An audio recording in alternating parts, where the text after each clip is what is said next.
এই যুবকের মধ্যে দুই জিনিস একসাথে ছিল, এই জন্য যে সে পাক্কা ইমানদার ছিল এবং তার কলিজায় শতভাগ দেশপ্রেম ছিল।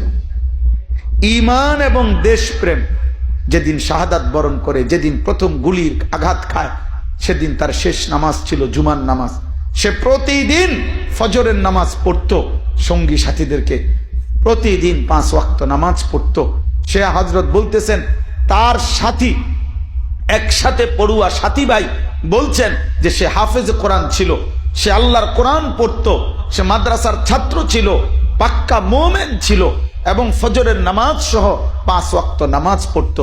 যার ফলে ঈমান এবং সত্যিকার কলিজা দিয়ে দেশপ্রেমের কথা বলতো, আধিপত্যের বাদের বিরুদ্ধে সে বলে গেছে। এই জন্য এত কোটি মানুষের চোখের পানি একসাথে ঝরছে। এটা অবাক করা বিষয়। আরো 100 বছর পৃথিবী মনে রাখবে যে এক যুবকের জন্য এই পরিমাণ আলেম, গায়রা আলেম, হাফেজ কোরআন। আমার মাদ্রাসায় বাচ্চাগুলো পর্যন্ত কাঁদছে, সব বাচ্চা কোরআন শরীফ খতম করছে।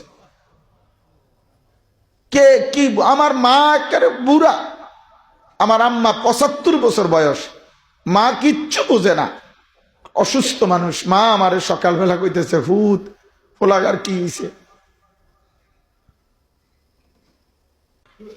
আজ জাতি দেখছে, আজ বাংলাদেশ দেখছে, আজ পৃথিবী দেখছে।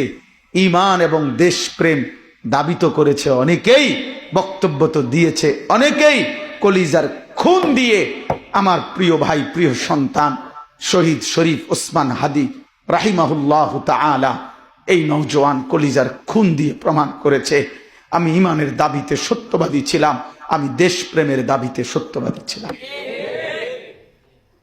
আল্লাহ যেন তার পবিত্র শাহাদাত কবুল করে নেন। আগামীর এই বর্তমান কিশোর যুবক যারা 18, 20, 25, 30 বছরের, এদেরকে নতুন করে আরেকবার ঈমানের স্বপ্ন, দেশপ্রেমের স্বপ্ন, ইসলাম বিজয়ের স্বপ্ন, আল্লাহর কালেমা বিজয়ের স্বপ্ন দেখাবার জন্য এরকম একজন জীবন্ত উদাহরণ দরকার ছিল। রব দেখাইছে যে 33 বছর বয়সী এক যুবক, আমি আমার বুঝ হওয়ার পরে আমি দেখি না, আমার শায়েখ নিজে বলতেছেন, আমার শায়েখ আল্লামা মুফতি মুশতাকুন নবী কাসেমি হযরত কালকে রাত্র কথা বলতে গিয়ে বলছে, মাওলানা এই যুবকের মধ্যে দুই জিনিস একসাথে ছিল, এই জন্য যে সে পাক্কা ইমানদার ছিল এবং তার কলিজায় শতভাগ দেশপ্রেম ছিল। ঈমান এবং দেশপ্রেম। যেদিন শাহাদাত বরণ করে, যেদিন প্রথম গুলির আঘাত খায়, সেদিন তার শেষ নামাজ ছিল জুমার নামাজ। সে প্রতিদিন ফজরের নামাজ পড়তো, সঙ্গী সাথীদেরকে প্রতিদিন 5 ওয়াক্ত নামাজ পড়তো। সে হযরত বলতেছেন তার সাথী, একসাথে পড়ুয়া সাথী ভাই বলছেন যে সে হাফেজ কোরআন ছিল, সে আল্লাহর কোরআন পড়তো, সে মাদ্রাসার ছাত্র ছিল, পাক্কা মুমিন ছিল এবং ফজরের নামাজ সহ 5 ওয়াক্ত নামাজ পড়তো। যার ফলে ঈমান এবং সত্যিকার কলিজা দিয়ে দেশপ্রেমের কথা বলতো, আধিপত্যের বাদের বিরুদ্ধে সে বলে গেছে। এই জন্য এত কোটি মানুষের চোখের পানি একসাথে ঝরছে।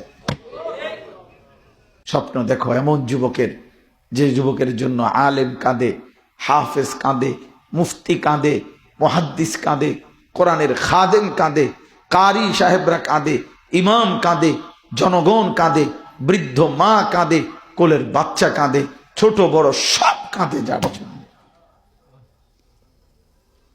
আল্লাহ তাআলা এই প্রিয় ভাইয়ের কবরকে নূরে নূরে ভরপুর করে দেয়, তার পরিবারকে আল্লাহ তাআলা সবরে জামিল দান করেন।